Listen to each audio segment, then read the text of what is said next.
আমাদের স্বপ্নের ঘরের রিভিউ আজকে তোমাদের সাথে শেয়ার করব। ছোটবেলা থেকেই কিন্তু আমি এমন একটা ঘরের স্বপ্ন দেখতাম। বাস্তবে এমন একটা জায়গায় যেতে পেরে কেমন ফিল হচ্ছে সবকিছুই বলবেন। হ্যালো, আসসালামু আলাইকুম everyone, this is Lamis and welcome to Lamis and Shovon. দোলনায় দোল খেতে খেতে অনেক সুন্দর একটা সকাল আমাদের শুরু হয়ে গিয়েছে। আর আজকে কিন্তু বালিশিরে আমরা চেক ইন করেছি। লাস্ট ব্লগে কিন্তু আমি বলেছিলাম যে আজকে একটা ছোটখাটো রুম ট্যুর তোমাদের সাথে শেয়ার করব। রুমে ঢোকার পরে কিন্তু আমরা আমাদের ওয়েলকাম ড্রিঙ্কস গুলা পেয়ে যাই। আর মজার ব্যাপার হচ্ছে এই রিসোর্টের সবগুলা রুম কিন্তু এক একটা বাংলা বইয়ের নামে। এই যেমন আমাদের রুমটার নাম ছিল কালবেলা। এই রুমটাকে স্বপ্নের রুম বলার একটাই কারণ, সেটা হচ্ছে আমাদের রুমের সাথে অ্যাটাচড প্রাইভেট সুইমিং পুল ছিল। এটা দেখে আমি এত বেশি খুশি হয়ে গিয়েছিলাম। শোভন আর আনান ভাই কিন্তু আমাকে আর সুমাইয়া ভাবিকে সারপ্রাইজ দেওয়ার জন্য আগে থেকে কোনো কিছুই বলেনি। তো রুমে ঢুকে আমরা প্রাইভেট সুইমিং পুল দেখে এত বেশি এক্সাইটেড হয়ে গিয়েছি, মনে হচ্ছিল এক্ষুনি পানিতে ঝাঁপ দিব। তো যাই হোক, আমাদের দুইটা কাপল রুমের সব অ্যারেঞ্জমেন্ট কিন্তু একই রকম ছিল। আর আমার মনে হয় এই রিসোর্টের এই দুইটা রুমই সব থেকে বেশি ইউনিক আর সব থেকে বেশি সুন্দর। তবে রুম যত সুন্দরই হোক না কেন, সারাক্ষণ তার রুমে বসে থাকা যায় না। একটা জায়গায় ঘুরতে আসলে,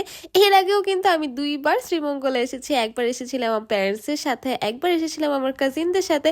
ফর দ্য ফার্স্ট টাইম যেহেতু আমি আমার হাজবেন্ডের সাথে এসেছি, এইবারের এক্সপিরিয়েন্স কিন্তু আমার জন্য সব থেকে ডিফারেন্ট। আমার কাছে মনে হয় বিয়ের পর একটা মেয়ে মানুষ তার হাজবেন্ডের সাথে ঘোরাঘুরি করেই কিন্তু সব থেকে বেশি এনজয় করে। আচ্ছা, তোমাদের সাথে এদিকে কথা বলতে বলতে কিন্তু আমরা রিসোর্ট থেকে বের হয়ে গিয়েছি চা বাগান দেখার উদ্দেশ্যে। আর সিএনজি দিয়ে যখন আমরা যাচ্ছিলাম, চারপাশে তাকিয়ে মনে হচ্ছিল কি সবুজের কোনো একটা গোলক ধাঁধায় আমরা আটকা পড়ে গিয়েছি। এই সৌন্দর্যটা না আসলে ক্যামেরায় পুরোপুরি ভাবে ফুটিয়ে তোলা সম্ভব নয়। শ্রীমঙ্গলের আশেপাশে কোথায় ঘুরতে গিয়েছি সবই শেয়ার করবো। তার আগে বলে নেই আমার শাশুড়ি মায়ের নিজের হাতের বানানো হার্বাল তেলটার কথা। খাঁটি নারকেল তেলের সাথে 30টা প্রাকৃতিক উপাদান দিয়ে কিন্তু তিনি এই তেলটা বানিয়ে থাকেন। যেসব আপু ভাইয়াদের অনেক বেশি চুল পড়ছে, যাদের চুলে খুশকি রয়েছে, যাদের চুল সহজে লম্বা কিংবা ঘন হতে চায় না, তারা কিন্তু চাইলে এক্ষুনি ইনবক্সে কিংবা উপরের দেওয়া নাম্বারে ক্যাশ অন ডেলিভারিতে অর্ডার করতে পারো। আচ্ছা, এবার একটা সত্যি কথা বলি, শ্রীমঙ্গলে গিয়ে সব থেকে বেশি দেখা করার ইচ্ছা ছিল আমার চা শ্রমিকদের সাথে। মানে ওনারা যে এত কষ্ট করে এত উঁচু উঁচু পাহাড়ে গিয়ে চা পাতাগুলা কালেক্ট করে। তবে আনফর্চুনেটলি এরকম কারোর সাথে আমাদের দেখা হয়নি। আমাদের যেহেতু বিকেলের মতো হয়ে গিয়েছিল,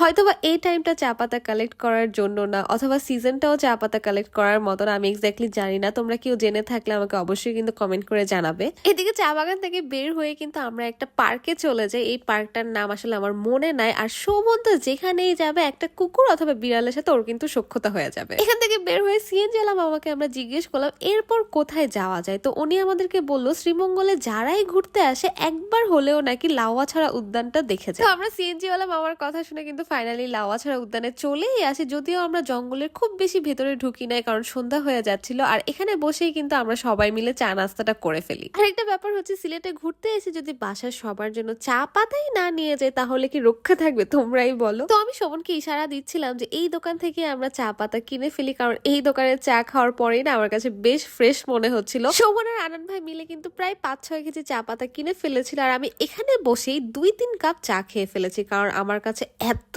বেশি টায়ার্ড লাগছিল। কারণ কোনো একটা নতুন জায়গায় আসলে দৌড়াদৌড়ি আর সকাল থেকে ঘোরাঘুরির মধ্যে টাইম যেন কিভাবে কিভাবে পাস হয়ে যায়, মানে রুমে বসে রেস্ট নেওয়ার কোনো সুযোগ নাই। সন্ধ্যার পরপরই আমরা কিন্তু সবাই রিসোর্টে ব্যাক করলাম। আর রুমে ঢুকে আমি যেই কাজটা করলাম সেটা হচ্ছে গরম গরম কফি বানানো শুরু করে দিলাম। তবে আমার আর শোভনের জন্য কিন্তু শুধু বানাই নাই, আমি সুমাইয়া ভাবিকে কল দিয়ে বললাম তোমরা দুইজনে আমাদের রুমে চলে আসো, একসাথে পুলের পাশে বসে কফি খেতে খেতে আড্ডা দেওয়া যাবে। আচ্ছা, রাতে কিন্তু ডিনারের জন্য আমরা রিসোর্টের মধ্যেই বারবিকিউর কথা বলে রেখেছিলাম। আর বারবিকিউ প্রিপারেশনের জন্য যেহেতু অনেকটা সময় লাগে, তাই খাওয়ার 2-3 ঘন্টা আগে কিন্তু ওনাদেরকে জানিয়ে রাখতে হয়। এদিকে আমরা সবাই কিন্তু রাত 8টার মধ্যে বারবিকিউ স্টেশনে চলে গিয়েছিলাম। আর এরকম লাইভ রান্না করা দেখতে না আমার ভীষণ ভালো লাগে। সুযোগ পেয়ে আমিও কিন্তু পাইনাপেল গুলো উল্টে পাল্টে দিচ্ছিলাম, যদিও আমার ভীষণ ভয় লাগছিল যে সবার সামনে কোনো কিছু একটা পড়ে গেলে বা উল্টাপাল্টা হয়ে গেলে কি একটা অবস্থা হবে আমার। বাই দ্য ওয়ে, ডিনারে কিন্তু কমপক্ষে 4 জন না হলে বারবিকিউর অর্ডার করা যাবে না। আর পার পার্সন সম্ভবত 700 বা 800 টাকার মতো পড়েছিল। বারবিকিউ চিকেনের সাথে 3 পিস করে পরোটা ছিল, সাথে সটেড ভেজিটেবলস ছিল, সালাদ ছিল আর ড্রিঙ্কস ছিল। খাবারের রিভিউ দিতে গেলে আমি বলবো টেস্ট কিন্তু একদমই এভারেজ। আর একটা জিনিস আমার কাছে একটু ডিসঅ্যাপয়েন্টিং লেগেছে, সেটা হচ্ছে 9টার মধ্যে যেহেতু আমরা ডিনার করে ফেলেছি, আমরা ভেবেছিলাম রাতে আমরা অন্য কোনো স্ন্যাক্স আইটেম আবার অর্ডার করব।